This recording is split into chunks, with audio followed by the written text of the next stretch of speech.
والله يرزق من يشاء بغير حساب.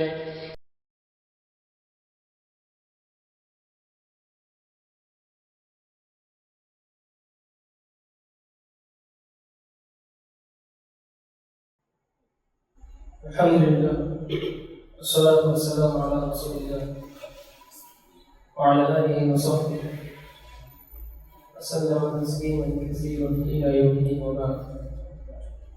Firman Masih Allah, Inna bizini inna bimasya'u biyadari. Pada sahabat Muhammad sallallahu alaihi wasallam selesai kita saja. Di mana Allah Nabi saja émission, si Cassano famille, à ses malheureux compagnons et tous ceux qui suivront son chemin jusqu'au jour des comptes. Poursuivons toujours avec notre premier thème autour des différentes règles de jurisprudence qui ont été établies par nos savants à la suite des différentes interprétations qui sont réalisées des différents textes religieux qui sont le Coran et les paroles du messager d'Allah sallallahu alayhi wa sallam.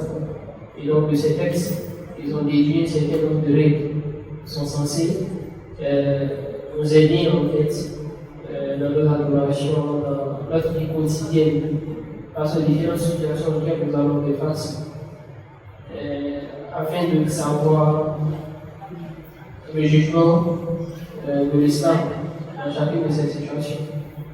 Donc, nous allons aborder les différentes règles. Et ces règles-là nous permettent également de voir les bienfaits de l'islam, de voir la beauté de notre religion et la sagesse de laquelle repose la législation d'Allah subhanahu wa ta'ala. Donc aujourd'hui, nous allons voir la troisième règle parmi ces 5 règles. La troisième règle va nous parler de la difficulté. Donc en tant qu'humains, nous ne sommes pas vraiment confrontés à des situations de difficulté, à des situations qui sont compliquées pour nous dans nos adorations et dans notre situation. Donc, qu'est-ce que l'islam nous donne comme législation? Qu'est-ce que l'islam nous offre comme facilité, comme atténuation dans ces différentes situations-là? C'est ce que nous allons voir à travers cette règle-là, qui est une des règles qui traduit la facilité de l'islam. Et également, le fait que l'islam, c'est une religion qui tient compte de la nature des hommes et de différentes situations, de leurs réalités. Et que l'islam a une législation qui est flexible. L'islam a une législation qui accepte de changer certaines dispositions en fonction de la nature des hommes, en fonction des circonstances face auxquelles se retrouvent confrontés par moment. La règle qu'on a qui a placé une grande règle parmi les règles de jurisprudence islamique dit al-mashaqqatu tajlibu al-taysir. Il signifie que la difficulté exige une facilité. Mais la difficulté exige une facilitation. C'est-à-dire que lorsque nous sommes en face de fatigue, nous sommes en face de difficultés, nous sommes en face d'une complication, cette situation-là nécessite un processus par lequel on va essayer de nous donner une issue qui est favorable.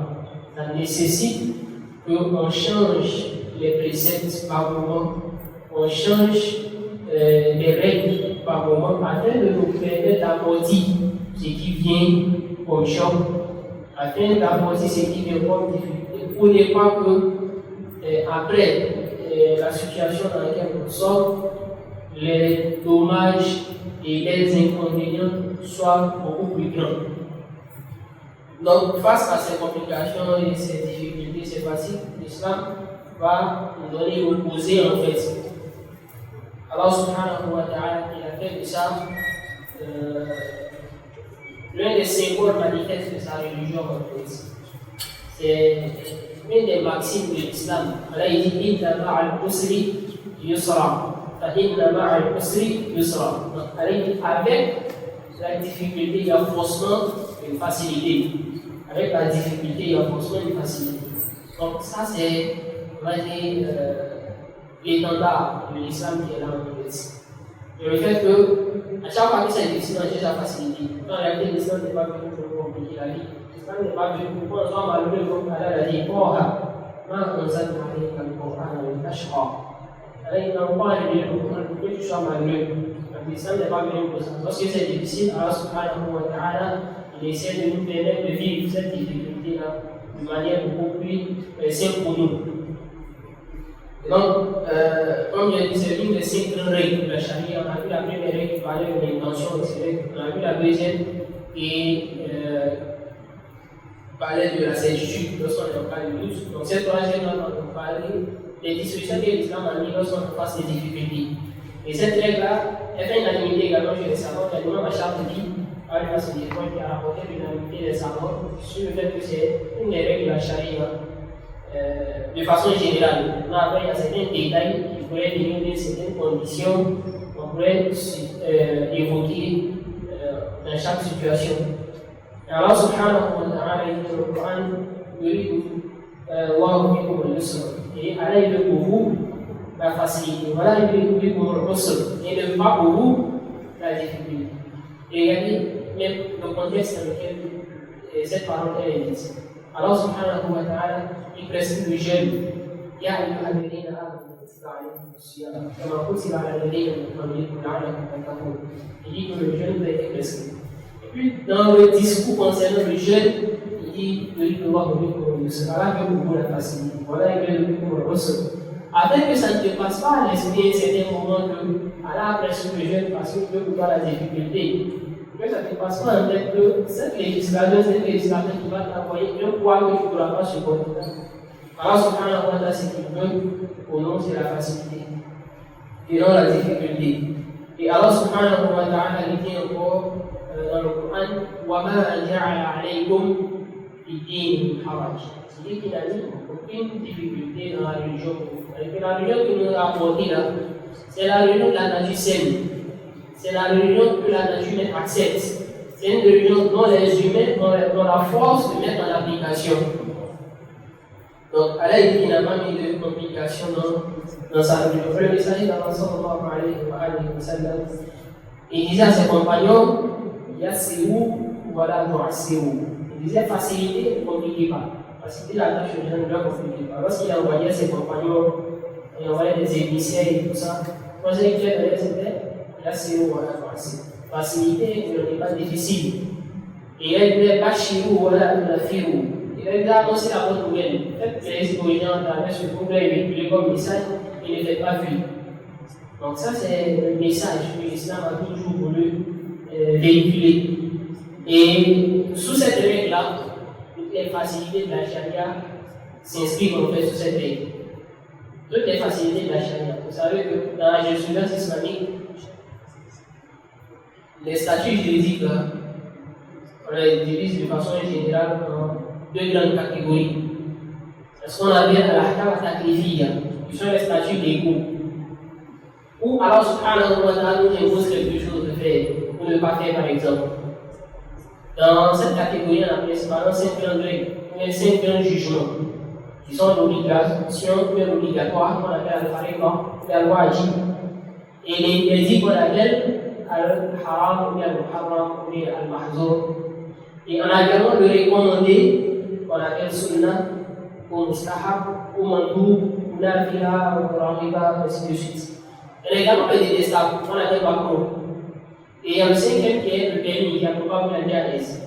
Là, ce sont les 5 statuts légaux. Ils sont liés à nos actions. C'est-à-dire que quand tu fais une action, ton action ne va pas sortir de ce cadre. L'action que tu viens de faire, soit c'est quelque chose d'obligatoire que tu viens de faire, mais quelque chose d'interdit. Quelque chose de recommandé ou quelque chose de détestable ou quelque chose de permis. Là, ce sont les statuts légaux qui sont en islam, qui s'appliquent à nos différentes actions. Là, c'est la première catégorie des jugements. La deuxième catégorie, c'est ce qu'on appelle l'ahkam al-wad'iyya. L'ahkam al-wad'iyya, ce sont des jugements qu'Allah subhanahu a mis. En réalité, c'est comme des symboles liés à la base.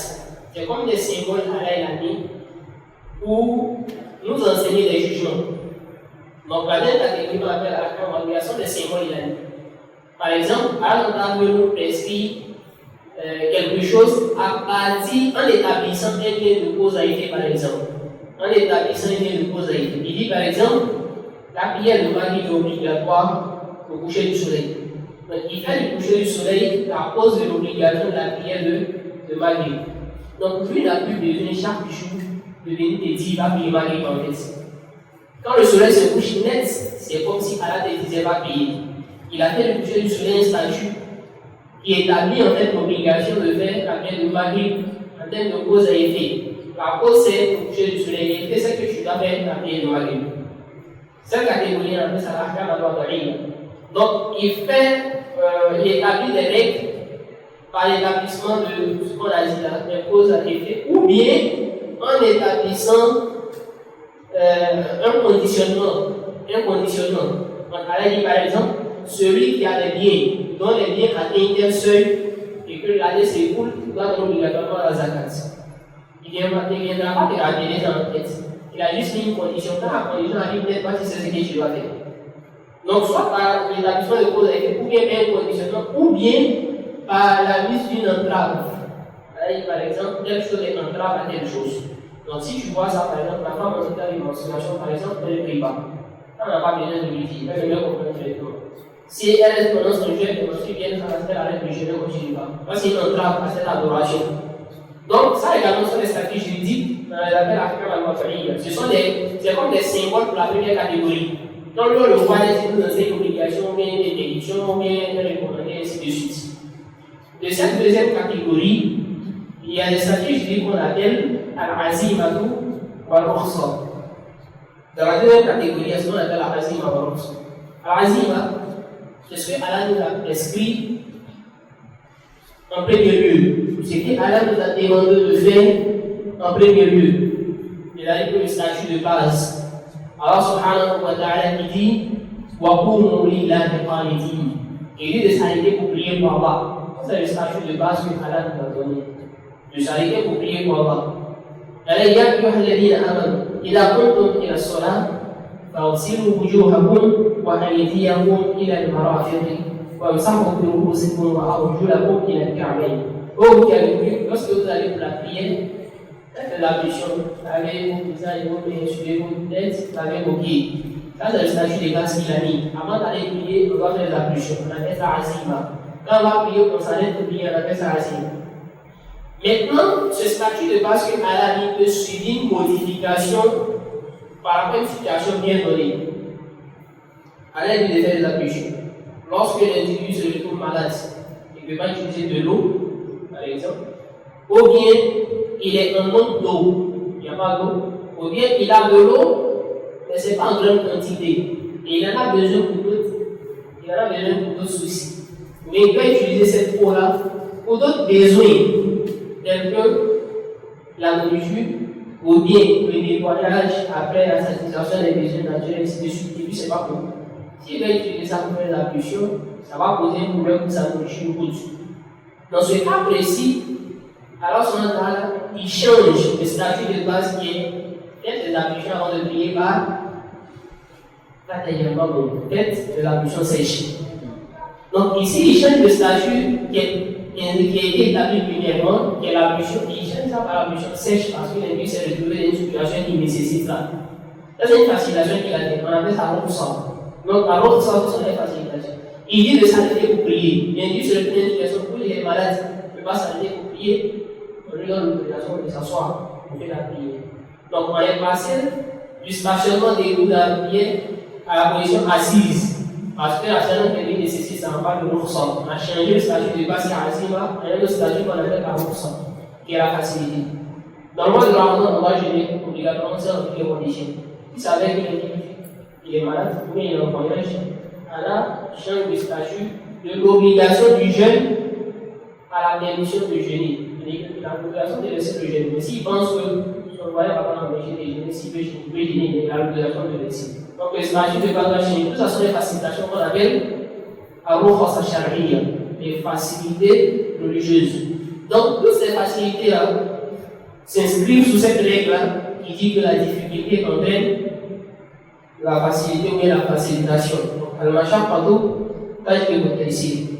Donc, parmi ces cas de facilité que la religion a donné, al-qasr fi safar, le fait de raccourcissement du temps en voyage. Donc, en voyage, dans la prière, peut raccourcir les prières de 4 rakas. Également, le rassemblement de 2 prières en cas de pluie. Donc, c'est également une facilité qui s'inscrit sur cette règle. Parce que là, de la même manière, l'autorisation de laisser le jeûne en cas de maladie. Ça, c'est un certain nombre de facilités qui s'inscrivent sur cette règle qui dit que la difficulté entraîne la facilité.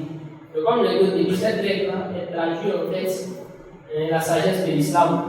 Elle traduit l'un des aspects en fait intéressants de l'islam, qui est sa capacité en fait à s'adapter aux situations des individus, à tenir compte de l'état des hommes. Donc, les amis, le sens de cette règle-là, son sens, c'est qu'à chaque fois que Al-Mukallaf, le responsable, donc dans la religion, quand on dit Mukallaf, c'est celui qui est responsable devant Allah. De celui-là, c'est celui qui est pubère et qui est doué de raison. Celui qui est pubère et qui est doué de raison, il est responsable devant Allah. Les charges religieuses s'imposent à lui. Donc, à chaque fois que ce responsable Al-Mukallaf, il est confronté à une incapacité ou bien à une difficulté dans l'accomplissement des charges religieuses. Les charges religieuses, c'est ce que Allah t'a demandé de faire en disant ça c'est obligatoire, tu dois faire, ça c'est interdit, tu ne dois pas faire, ainsi de suite. Quand dans l'accomplissement de ces charges religieuses-là, il est confronté à une incapacité ou bien à une difficulté, cette incapacité ou cette difficulté devient une cause pour que Allah lui allège la tâche.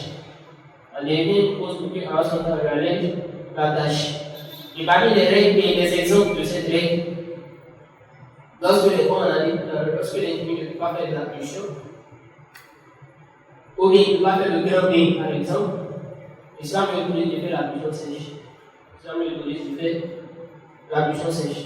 La dernière fois, il y a une question de ce genre, par exemple.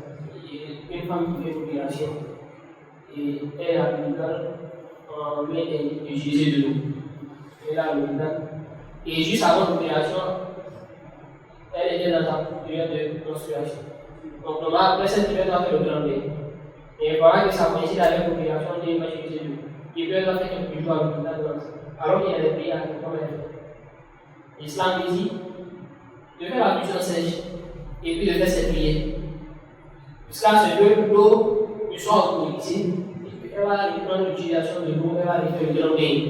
Mais dans cette période, l'islam lui autorise à faire l'ablution sèche et puis à commencer cette prière. Donc ça, c'est une facilité que l'islam lui apporte parce que sa situation nécessite cela, parce qu'elle a une situation de difficulté. Un autre exemple, je l'ai dit tout à l'heure, parce que l'individu doit prier arrêter et que c'est difficile pour lui, il va le prier de s'asseoir. Mais ça, il a dit à son compagnon, il prie, il a dit, si tu ne peux pas, fais-le assis. Si tu ne peux pas, fais-le sur le côté. Et même si tu ne peux pas sur le côté, tu fais ça pour sur le dos. Donc, ça sont les facilités que l'islam apporte à l'individu, parce que c'est difficile. De la même manière, celui qui ne peut pas faire le hajj, parce qu'il n'a pas la santé, par exemple, et puis il n'a même pas les moyens aussi de le faire, celui-là il est dispensé de l'obligation du hajj. Parce qu'il a ni les moyens ni la santé. Par contre, s'il a les moyens mais il n'a pas la santé, lui-même il est dispensé d'aller faire, mais il va donner les moyens à quelqu'un d'autre qui a déjà fait le hajj, d'aller faire ça en son nom. Ça veut dire que celui qui a les moyens, il n'a pas la santé, mais celui qui n'a ni les moyens ni la santé, il est dispensé de l'obligation d'accomplir le hajj. Également, l'individu qui se retrouve sans nourriture, dont la vie en danger, qui a besoin de manger, parce que lui-même ne peut pas rester sans manger en poids. Donc celui qui a fait un bon moment sans manger, sans poids, et il est sans nourriture, et il ne pense pas avoir de la nourriture très bientôt en tête. Alors, on a vu aux polices, la viande qui peut être interdite et la viande de la tête morte. Parce qu'il est dans une situation de contrainte. Donc, Dieu sera autorisé en ce moment de manger la viande morte. Ou bien quelqu'un qui a besoin de voir quelque chose, peut-être s'il a quelque chose qui est serré dans le cou, il doit faire descendre. Et puis il n'a rien d'autre que l'alcool. Ça m'a lui autorisé de voir ça, parce que sa vie est en danger. Il a besoin de faire partie de ce qui est dans son corps. Et là, il n'a rien aussi sur l'alcool. Donc, ça m'a lui autorisé l'utilisation. du nécessaire pour faire partie de ces choses-là pour préserver sa vie. Donc ça, ce sont des exemples qui s'inscrivent sous cette règle. Quant à la facilitation, aux facilités dont il s'agit ici, la différence de la facilité, de quelle facilité il s'agit? Parce que notre religion, comme vous savez, c'est une religion de juste milieu. Généralement, nous, quand on parle de juste milieu, ce qui nous intéresse là, c'est l'exagération en fait. Généralement, c'est ça qui nous intéresse. Quand on parle de juste milieu, pour nous, le juste milieu s'oppose à l'exagération et puis c'est tout. C'est pas ça en fait. Le juste milieu, c'est entre les deux extrêmes. Le juste milieu, c'est entre les deux extrêmes. Quand il y a WhatsApp là, c'est la meilleure partie d'une chose. Et la meilleure partie de la chose là, c'est celle qui se trouve entre les deux extrêmes. Donc le juste milieu, c'est vrai, c'est opposé à l'exagération. En même temps, c'est exposé aussi au laxisme. C'est exposé aussi, laisser aller à la négligence aussi. Donc si l'islam dit que quand on va donner une facilité, c'est de quelle facilité il s'agit? Est-ce que c'est des autres? C'est pas de ça qu'il s'agit. Parce que si c'est simplement que quand c'est difficile pour moi, il me facilite la tâche là. C'est pas évident qu'on va payer même plus. Parce que même dans la prière, souvent les individus peuvent trouver des difficultés. Même dans la religion, souvent on appelle des difficultés. Donc c'est pas quelque chose qui est délaissé, qui est abandonné à l'âme de l'individu en fait. Donc, pour ce qui est de la facilité que l'islam apporte, de façon générale, on a deux types de facilité que l'islam apporte. La première facilité, c'est la facilité de base que l'islam nous a accordée. L'islam nous donne des facilités à la base. Donc ça même déjà, l'islam nous a donné une facilité. Regardez dans la journée, on a 24 heures. Les 24 heures, elle a donné de prier seulement obligatoirement 5 fois. On peut obligatoirement 5 fois sur le sujet 24 heures. Ça, c'est une facilité. Alors, elle a demandé de prier 70 fois dans la journée, de façon obligatoire. Et nous avons seulement de prier 5 fois. Ça, c'est une facilité que nous avons accordée. Et dans toute notre vie, nous avons donné le hajj obligatoire une seule fois. Le hajj obligatoire pour l'individu une seule fois dans toute sa vie. Peu importe les moyens qu'il a, peu importe la santé qu'il a, s'il veut aller faire plusieurs fois, ça peut être façon obligatoire, et c'est plus obligatoire. Alors, après, c'est la zakat sur les biens de l'individu une fois dans l'année, et puis il est imposé seulement 2,5%. Seulement 2,5%. Vous pouvez lui demander beaucoup plus que ça. Donc, ça montre que, de façon générale, même, Allah subhanahu wa ta'ala a facilité sa religion. Et dans l'année, il nous a rendu le jeûne obligatoire un seul mois sur 12. Dans 12 mois, c'est un seul qui est obligatoire en termes de jeûne. Donc, on a 11 mois pour Allah nous a pas donné le jeûne obligatoire. Donc, ça montre qu'à la base, il nous a facilité la religion. Donc, ça montre que c'est une facilité de base qui est dans la religion. Notre religion est facile à la base. Maintenant, ici, de quelle facilité on est en train de parler? Je dis que quand il y a la difficulté, ils sont en train de la facilité. C'est ce qu'on appelle ici le corps. C'est ce qui est ponctuel. C'est cette facilité-là qui est circonstancielle en fait. Donc, il y a une situation bien donnée, une difficulté qui vient, et ça il s'agit. Dans ce cas précis de difficulté, l'Islam va donner aussi une facilité qui va avec ça. Et lorsque la difficulté va disparaître, la facilité aussi va disparaître. Donc, c'est ça qu'il s'agit. Et les difficultés auxquelles nous sommes confrontés dans les adorations, il y en a plusieurs types. Il y a par moments des difficultés dont on ne tient pas compte. Des difficultés dont on ne tient pas compte. Parce que ça, c'est voulu dans cette adoration qui est présente. On ne peut pas faire cette adoration sans cette difficulté.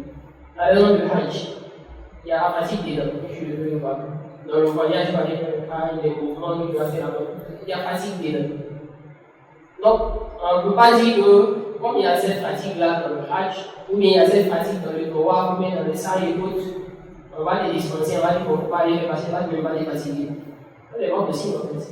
Parce que cette adoration, on ne peut pas la faire sans cette fatigue en question. Et Allah savait qu'on ne pouvait pas faire cette adoration sans cette fatigue et puis apprécier l'adoration. Donc, cette fatigue, cette difficulté dont il s'agit ici, là, elle rentre pas dans, comment on appelle, la facilité ici. Elle ne rentre pas sous notre règle qui dit que la difficulté est la facilité. Le deuxième cas, c'est lorsque la difficulté là, elle est supportable. Quand la difficulté est supportable, c'est-à-dire que c'est une petite difficulté, c'est pas grave. Ou bien c'est une difficulté dont à laquelle on est habitué. On est habitué à ça. Par exemple, l'individu est un peu enrhumé, ou ou bien il est un petit mal de tête. Ça n'empêche pas de gêner en fait. Ça n'empêche pas de t'arrêter de prier. C'est vrai qu'il y a une petite difficulté qu'il y a en cela dans le fait d'avoir du mal à la tête, ou bien d'être un peu enlevé. Il y a un peu de difficulté de dire, mais ça va pas entraîner en fait.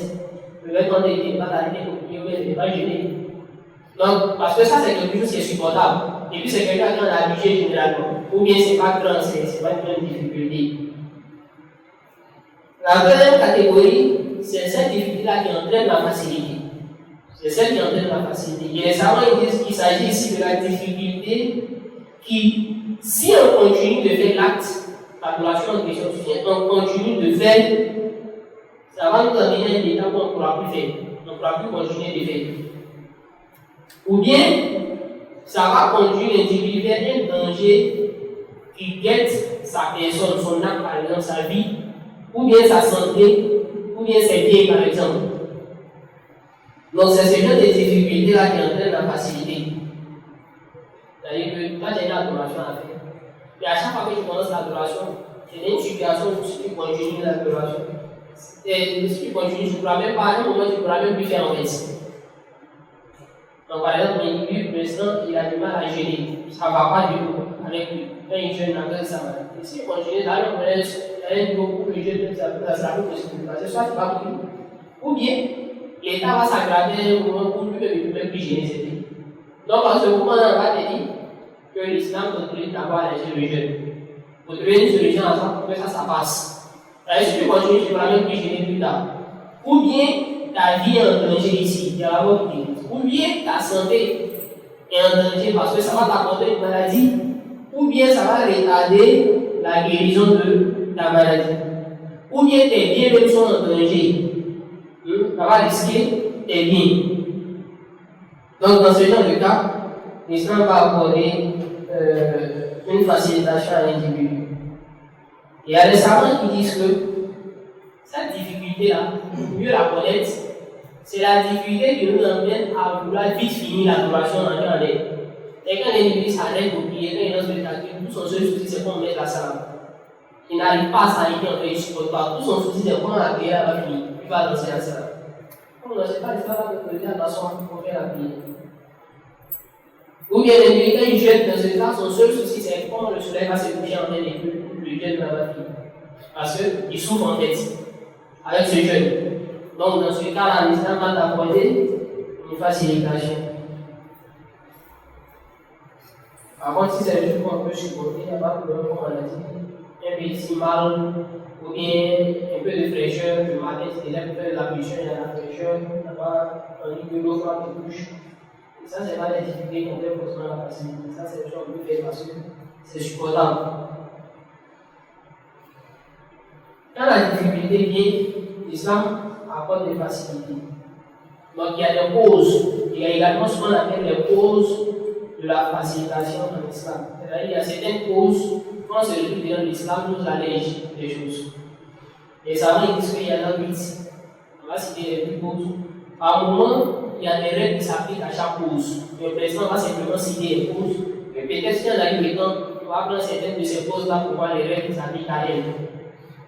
Donc, les causes qui font que l'islam facilite les situations aux hommes dans certains cas. Il y a par exemple l'oubli.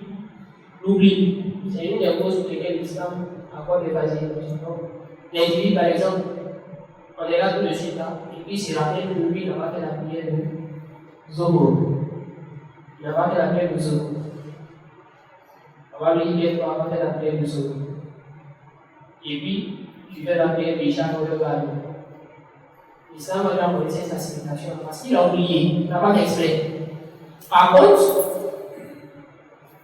celui qui sait, et puis il fait exprès, il ne fait pas, et il laisse la prière, ce n'est pas le même cas. Mais lui là, par exemple, on ne va pas lui dire qu'il va faire Zobo, et comme il y a une autre entre les prières, quand tu vas finir de faire Zobo, il faut les prendre Hassan, et quand tu finis, il faut les prendre Maghrib, avant de finir faire Isha. On va pas lui dire ça en fait, l'islam va lui alléger la tâche. Pourquoi? Parce que c'est pas oublié qu'il n'a pas fait Zobo. Donc l'islam ne va pas lui demander de les prendre à ce Maghrib. Donc ça c'est une facilité qu'Allah apporte à celui qui a oublié. Donc ça c'est une cause de facilitation initiale. oublie. La deuxième cause, c'est Al-Khata, l'erreur. Et l'erreur là, c'est Adam poste de l'effet. C'est le fait quelque chose alors que c'est pas ce qu'on disait. Donc tu as fait quelque chose, tu n'es pas dans les dangers. Parce qu'on avait l'erreur. Est-ce que quand même tu fais là? C'est vrai que peut-être en français, on peut dire tu as fauté, tu as fait une erreur, mais c'est pas l'erreur qui est aujourd'hui ici en fait. Parce que la partie, ça laisse ce que tu dis. Par contre, lui, il a fait quelque chose sans savoir. L'individu, par exemple, il a prié, et puis après la prière, il voit que sur son vêtement, il y avait une purée. Alors qu'on doit prier avec des vêtements qui sont purs. Et lui, il ne savait même pas. Il n'a pas fait exprès pour prier avec un vêtement qui est impur. Là, après la prière, il s'est rendu compte qu'il y a une purée sur son vêtement, lui, il a prié, il n'avait pas de problème. Il n'a pas répondu à la prière. Cette facilité-là, lui a accordé ça, parce que c'est pas une erreur que ça arrive. C'est lui qui savait qu'il a fait exprès pour prier, on va dire, il prend la prière. On va déchanger, puis il prend la prière. Donc, l'erreur également, c'est une cause pour qu'elle apporte des facilités. Ça, c'est la deuxième cause. La troisième cause pour laquelle elle apporte des facilités, c'est la maladie. Et donc, là, c'est lorsqu'on se retrouve dans un état où il y a une difficulté apparente au moment de faire l'acte. Et donc, c'est la difficulté qui intervient au moment où tu fais l'adoration. Et de ça, il s'agit. Donc, il est malade, s'il est couché, ça va. Mais ce moment, il va se lever ou crier là, il ne peut pas supporter, il ne peut pas le donc là, on va lui dire, l'islam va t'accorder des facilités à cause de cette maladie que tu as. La quatrième cause, c'est le voyage, la safar. Le voyage, c'est le fait de quitter sa zone d'habitation, sa contrée. Donc, pas tu es là quand tu es en voyage, pas quand tu es en voyage, il faut avoir quitté Abidjan d'abord. Donc, quand tu es dedans, c'est pas encore en voyage d'abord. Alors, il faut qu'il y ait là, on aura ton film, après. Donc, c'est lorsqu'on est en voyage qu'il est facilité à dire. Tu n'as pas encore quitté Abidjan, tu ne vas pas raccourcir la prière. Le raccourcissement, c'est pas encore un pays pour toi. Il n'est pas encore en voyage. Et quand tu es en voyage à quitter Abidjan, dans ce cas, tu commences à raccourcir tes prières. Tu n'as pas encore quitté Abidjan, reste encore jeune. Quand tu quittes Abidjan, tu rentres dans le fond. Donc, c'est lorsqu'on a quitté sa zone, on sait maintenant qu'on est en voyage. Et à partir de ce moment-là, l'islam nous accorde certaines facilités. Ça, c'est la quatrième cause. La cinquième cause, c'est l'ignorance des règles juridiques. L'ignorance des règles de la charia, ou bien de certaines règles de la charia, tant que l'individu n'est pas négligent dans l'apprentissage. Tant que l'individu n'est pas négligent dans l'apprentissage. Comment il fait son effort pour poser des questions, pour lire certaines documents. Et puis il a ignoré quelque chose. Et puis il a fait une erreur parce qu'il ne savait pas. Et puis les gens peuvent lui apprendre les facilités.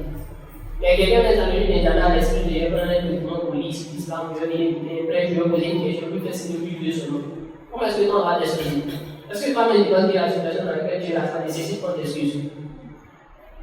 Donc c'est celui qui n'est pas négligent dans l'apprentissage, lorsqu'il ne sait pas quelque chose, il va être excusé pour l'ignorance de cela. Donc quelqu'un qui vient de se convertir ne peut pas l'islam par exemple. Donc souvent on peut l'excuser certains détails, certaines choses, parce qu'il ne sait pas. Ou bien certains points de religion, ou pour connaître, il faut avoir étudié l'islam véritablement, il faut être quelqu'un qui s'est assis dans des classes pour suivre des cours de jurisprudence islamique, pour que tu puisses connaître ce genre de choses. Généralement, là, on peut excuser quelqu'un qui fait une erreur dans ce genre de choses qui n'a pas fait ses études. Mais pour les éléments de base, ce qui est basique dans l'islam, ce qui est essentiel dans l'islam, le musulman ne doit pas ignorer ça normalement. Cette ignorance-là doit être excusée. Parce que normalement, toi-même, tu dois chercher à quitter cette ignorance par l'apprentissage des fondamentaux, par l'apprentissage du pays là-bas de la religion. Également, parmi les causes par lesquelles l'islam apporte la facilité, il y a al-Iqra. Il y a al-Iqra. Et al-Iqra, c'est la contrainte, le fait de ne pas avoir le choix. Le fait que l'individu soit contraint à faire ce qu'il n'a pas envie de faire. Le fait d'être contraint à faire ce qu'il n'a pas envie de faire. Et les savants disent que ici, là, il y a 2 types de cas. Il y a 2 types de cas. L'individu est contraint, il y a 2 types de cas.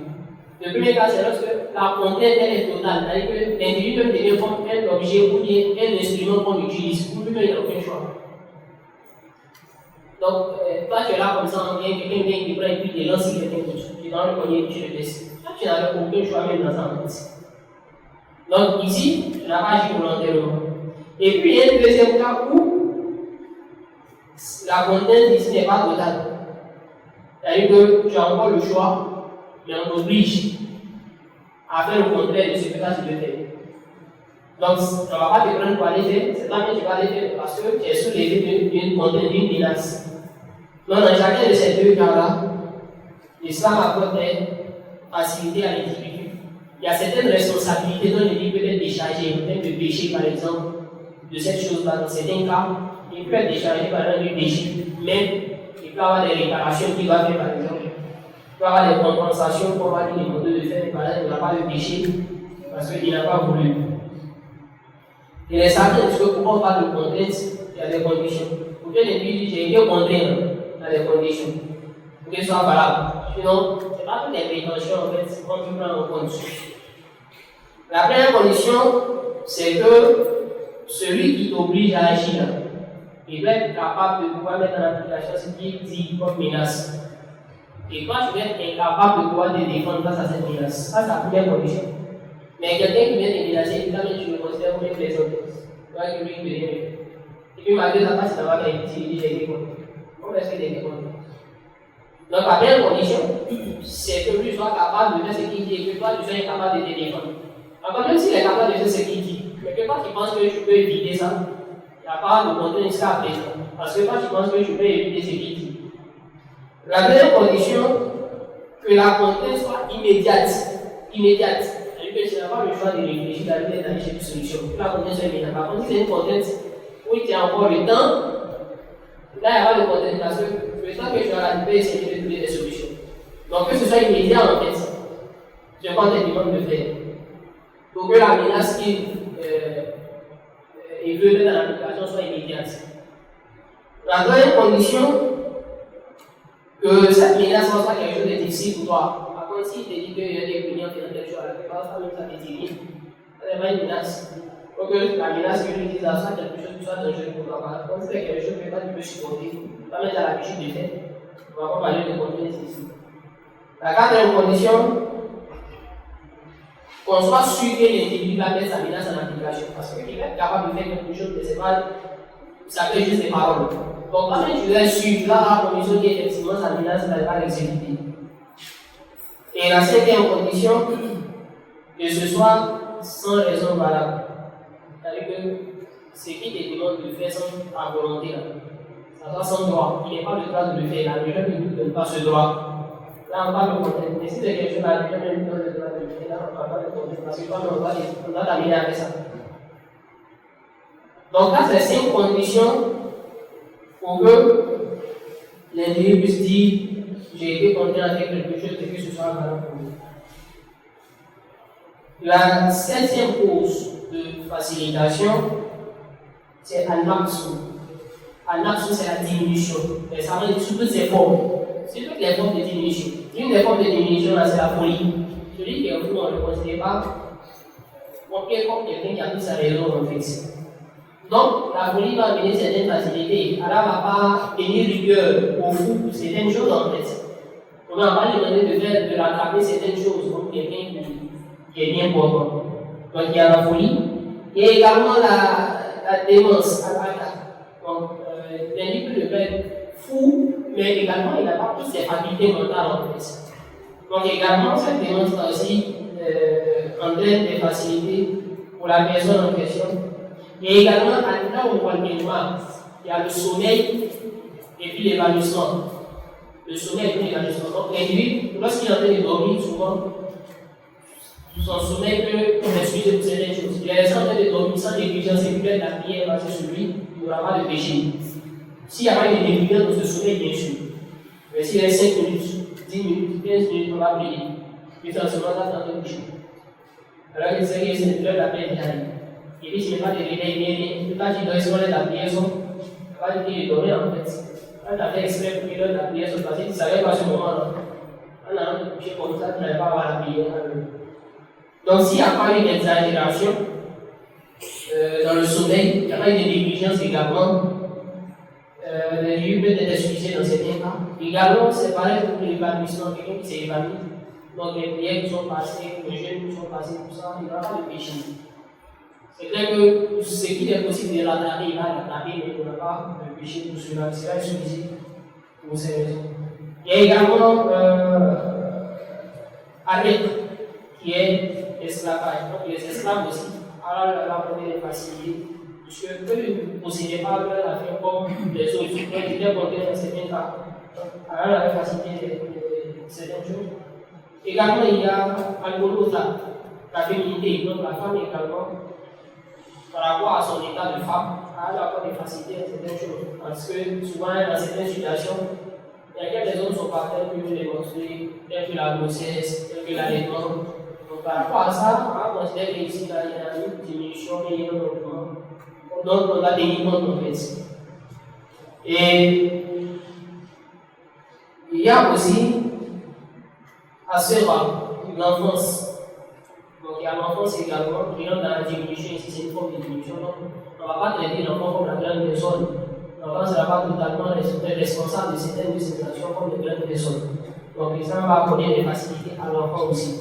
Donc, ça, c'est la 5e cause de facilité. Et la 8e cause, la dernière, c'est la difficulté, à tout souvent la loi. La difficulté, le fait qu'il soit difficile pour l'individu d'éviter ces situations. Donc souvent, c'est dans les situations, on n'a pas vraiment envie de faire, mais c'est difficile d'éviter. Donc dans ces cas-là, l'islam donne des facilités. Par exemple, quelqu'un qui souffre d'incontinence, il peut sortir à n'importe quel moment.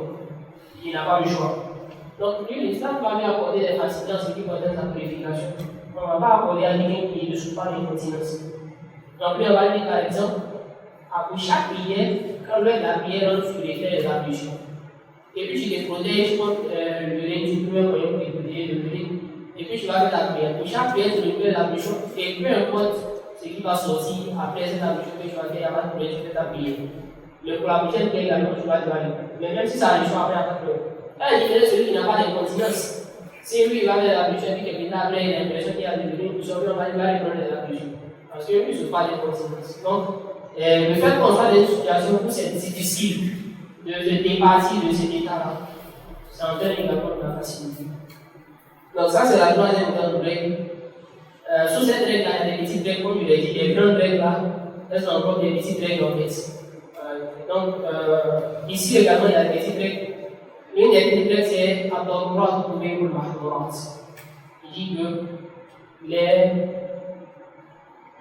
contraintes rendent licites les interdits. Les contraintes rendent licites les interdits. Lorsque les biens d'une situation de contraintes, peuvent autoriser certaines solutions interdites. Comme on a dit, manger la tête morte, une tête qu'on n'a pas immolée, si elle est morte, on ne va pas la manger. Même on sait qu'on est plus. Mais lui, en état de contrainte, lui, il n'a rien à manger, plus ça fait des jours, il n'a pas pris des saletés en donné. Quand on lui autorise de manger de cette tête-là, c'est qu'il peut lui permettre de préserver sa vie. Donc là, on dit que les contraintes autorisent ce qui est interdit. Si la femme n'est pas par exemple à l'hôpital pour se faire soigner, elle n'a pas eu de femme pour s'occuper d'elle, et puis il y a eu des hommes alors que ça vient en danger, sa situation nécessite de se faire consulter par exemple, elle sera obligée de se faire consulter par exemple. Là, c'est interdit à la base, qu'on doit plus avoir ce contact-là avec une femme. Mais si la situation nécessite, donc en ce moment, elle est obligée d'accepter cela. Donc la contrainte va rendre licite ce qui est interdit. Mais ça rend ça licite par rapport à la contrainte. Pour pas que la contrainte passe, la chose reprenne son statut d'interdiction. La deuxième règle qui se décline dessous de cette même règle, c'est c'est que les contraintes également sont évaluées selon leur mesure en fait. Les contraintes là, elles sont évaluées sur leur mesure. Quand on dit que la contrainte rend ce qui est interdit licite là, c'est pas comme nous on veut en fait. C'est selon la mesure de la contrainte. Donc par exemple, si la femme doit consulter par un médecin, c'est seulement là où il y a le mal en fait, ce que fait rencontrer le médecin. S'il va toucher, c'est seulement que le mal qui va toucher, il ne va pas toucher une autre partie du corps là-bas, il ne va pas avoir une autre partie du corps là-bas. Parce que ce n'est pas là-bas qui est la contrainte, ce n'est pas là-bas qui est le mal. Également, quelqu'un doit lui mettre un plat. Le plat ne va pas être seulement là où il y a le mal. Par exemple, amener j'ai un souci, on va mettre ça sur le monde là où est le problème. Parce que quand tu laves les ablutions, tu dois nettoyer ta main. Donc on ne doit pas dépasser la partie, il n'y a pas de mal, puisque cette partie-là, l'eau doit toucher. Donc si on dépasse, on aura empêché de nettoyer une partie avec l'eau, alors qu'il n'y avait pas de choses qui nécessitaient en fait sur. Donc la contrainte, là, c'est vrai que ça a d'autres choses, mais c'est selon leur mesure. Pas comme nous le. La troisième règle, c'est là où il n'y a pas d'obligation avec l'incapacité. Il n'y a pas d'obligation avec l'incapacité. Ça signifie que si l'individu est incapable de faire quelque chose, là, le dispense de l'obligation de ces choses. Comme on a dit, celui qui n'a pas les moyens ni la santé d'aller faire le Hajj, il est dispensé de l'obligation de Hajj. Celui qui ne peut pas s'arrêter pour payer est dispensé de l'obligation de s'arrêter pour payer. Donc il n'y a pas d'obligation avec l'incapacité. Donc comme il n'y a pas d'interdiction avec la contrainte, comme on vient de le voir, la contrainte, l'interdiction est libre. La quatrième règle qui vient ici, c'est qu'ils avoir le membre de Tassa. Lorsque la situation devient difficile, à travers les auberges. Donc, par exemple, la prière de jour obligatoire sur les hommes. Mais si l'individu se trouve malade, il a l'hôpital. Et si la situation de la prière de jour, c'est pas obligatoire pour lui. Ou bien, c'est pas lui qui est malade, mais il a à côté d'un malade qui a besoin de quelqu'un à côté de lui pour s'occuper de lui. Et c'est lui seul qui est là. On va lui faire du mal, il va aller faire du mal. Parce que la situation qui est là, elle est difficile, la besoin d'être à côté du malade. Donc, il a pas vraiment été ça. Lorsque la situation se resserre, à la pour nous. La femme qui est en période de 18 et son mari est décédé, elle a fait une période de 4 mois, 10 jours, elle ne va pas sortir. Et ça, c'est une situation où personne ne vient en aide pour ses besoins. Et qu'elle a besoin de sortir pour aller faire des activités, pour avoir de quoi se nourrir elle ou ses enfants. Elle sort pour aller faire ses activités. Jusqu'à ne peut pas laisser à la maison, alors qu'il n'y a rien à manger, puis besoin de venir en aide également. Donc, les avoir vraiment mis à ça. Et la cinquième et la dernière règle, Al-Maïsour, là, il y a ce qu'on appelle Marsour. Et ça, ils disent que ce qui est facile ne compte pas pour ce qui est difficile. Ce qui est facile ne compte pas pour ce qui est difficile. Si on ne peut pas faire ce qui est difficile, ce n'est pas pour ça qu'on va laisser ce qui est facile.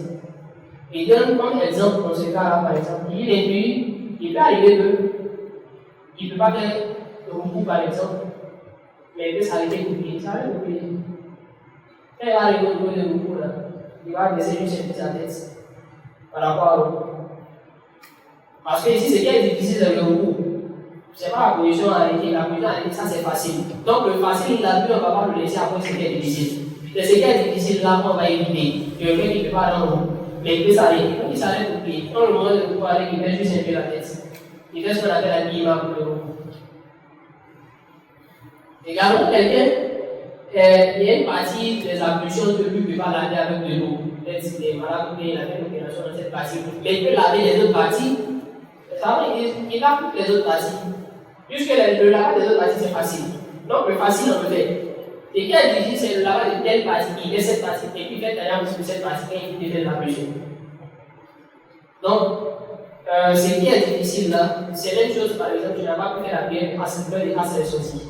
Actuellement on est là. Tu ne peux plus regagner l'heure de cette prière, sur l'heure de partie. Donc là c'est difficile, tu ne peux pas gagner. Mais au moins tu peux faire la prière. Le fait de faire 4 miracles, ça c'est quelque chose que tu peux faire, il n'y a pas de souci. Mais c'est le fait d'avoir le temps qui est difficile. Donc ça, on va te dire, peut-être bien facile d'accord, mais ça n'empêche que tu pries. Parce que vous, j'ai là, tu fais 4 miracles. Rien ne t'empêche de faire 4 miracles. Donc tu fais la prière en fait. Donc voilà certains détails qui s'appliquent à cette règle, comme on a pu le voir. Chacune des causes qu'on a citées là peut avoir des détails. Certaines précisions à expliquer dans le cas en fait, c'est parce qu'on est confronté à ces choses. Moi, ça a été Inch'Allah. Puis est-ce qu'il y a des incompréhensions là pour les Vous avez dit d'abord qu'il s'agit ici de la jurisprudence qui regarde les règles, les principes, les décisions établies par les personnes qui sont nantis, qui sont versées dans la connaissance de l'islam et de certaines autres choses concernant cette religion. Ce qui est juste. Ce qui me dérange un peu, c'est l'assertion la vôtre quand vous affirmez que l'islam est une belle et bonne religion, ce qui est juste, parfaitement et manifestement parlant. Mais ce qui me dérange, c'est l'expression notre religion. Voir la formule, ce n'est pas notre religion, c'est la religion du monde. Parce que l'islam, comme le dit la sourate Ikhlas 112, c'est l'unique et exclusive religion du monde. Nous sommes membres de cette religion, mieux que nous voulons être membres de cette religion au sens plein du mot. Et donc, quand on dit notre religion, ça peut donner à beaucoup d'équivoques. On pourrait simplement dire, c'est leur religion, ce n'est pas notre religion, c'est une absurdité de ça. Voilà la formulation. La question d'adaptabilité pourrait aussi me déranger dans la mesure où le Coran, je ne le connais pas, je le connais bien entendu, est écrit et édité avec un souci, même je dirais comme ça, d'immuabilité, en tant que renvoyant, en tant que référent tous les principes en des siècles et des siècles.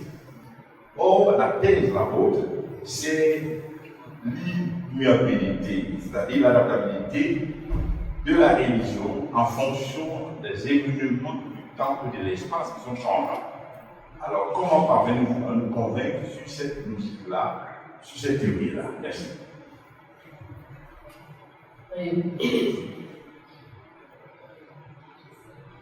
Parce que vous avez raison. Sur les 2 points que vous avez dit, vous avez raison. Moi également, je n'ai pas encore. Allez, monsieur. Le premier point, parce que vous avez dit, effectivement, l'islam, c'est la religion de tout le monde. C'est la religion d'Allah subhanahu wa ta'ala. Quand on dit islam, généralement, les savants disent que l'islam, il y a 2 définitions.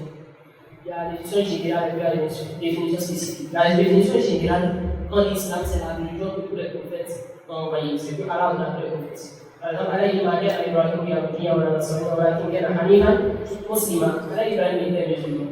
Est-ce que l'islam d'Ibrahim, c'est l'islam que l'on connaît pour lui? Il y a des différences. Donc, ça, c'est l'islam général qui est ce que tous les prophètes ont. Maintenant, il y a l'islam spécifique, qui est ce que le messager d'Allah, c'est ça qu'il a envoyé, qui est défini par les 5 piliers de l'islam et puis c'est des nombres de règles. Donc, quand une autre religion, c'est par rapport à ce spécifique-là, et non au général. Souvent, on est tous d'accord que la religion que Allah a envoyée, c'est ce qu'il y a pour tout le monde. Et personne n'a le droit de se soustraire à cette religion. Également, quand nous disons notre religion, c'est pour marquer nous notre appartenance à la religion. Ce n'est pas pour dire que tu n'es pas obligé de rentrer. Non, on marque juste notre appartenance à cette religion. Pour lui, on se réclame de cette religion. Et ça ne signifie pas que lui, il n'est pas obligé de suivre en fait. Et puis effectivement, c'est notre religion, c'est pas sa religion. La religion que lui fait là, on s'est désapprouvé ça. C'est pas la même religion. Donc c'est normal qu'on le trouve. Oui, il y a une seule vraie religion. Il n'y a pas une seule religion, il y a une vraie religion. Et il y a les fausses religions. Il n'y a même pas de vraie religion. Il y a une religion, c'est l'islam, point. Allah citait beaucoup de religions dans le Coran.